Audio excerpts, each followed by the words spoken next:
You're listening to Clinicians Roundtable on ReachMD.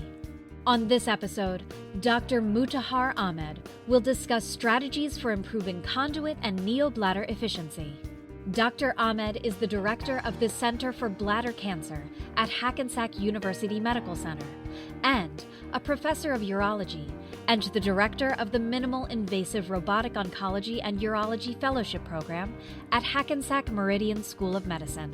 He also spoke on this topic at the American Urological Association 2025 annual meeting. Let's hear from Dr. Ahmed now. The way you can increase the efficiency of the ileal conduit is to identify the segment of the bowel you will use, make sure it has a good blood supply, and mark that area. And it's different when you do them robotically than open. Open, you can measure, you can do all these things there. Using lots of stay sutures are the key to these surgeries. You only have limited sets of hand, right? When you are doing robotically, you have 1, 2 camera, then you have 1, 2, 3 arms that you can use. Whereas when you're doing an open case, you have your assistant arms, you could have 2, 3 assistants helping you out. So that's why the stay sutures is very important, because you can isolate the bowel segment first, you mark it out, but then these sutures also helps you to manipulate the bowel. And then we'll use robotic stapler. So once you isolate the bowel, then you have to put the bowel back together, so you have a continuity. And that's where the robotic stapler really come into handy. How can you improve the continence after a neobladder? In male, we have prostate that is attached to the bladder. Where the prostate ends is called the apex of the prostate, and the urethra starts, and about 1 centimeter or 2 away from that is the main sphincter. And you want to preserve that sphincter. When you do that, intraop, that's a very important step to preserving that sphincter. Preservation of the apical part of the prostate, preservation of that sphincteric muscle, preservation of the levator muscle, and striated muscle of the sphincter. All these things helps to preserve the continence.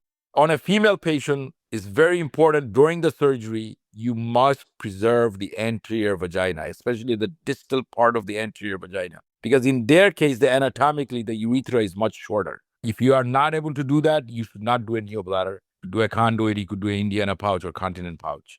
So intraoperative preserving that anterior distal vagina, teach them how to do Kegel, have post-operative physical therapy for pelvic floor as well. So with that, you can improve the continence rate.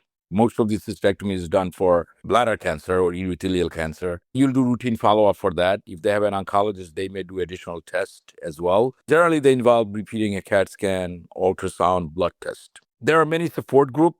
I actually have patients who actually has gone on YouTube to talk about it, so the patient feels at ease. The neobladder, because it's not a bladder of your own, it doesn't have a contractility. So they have to learn how to use the abdominal muscle to get this thing empty. Some people find it easier when they sit, so they can put a pressure on their abdominal muscle.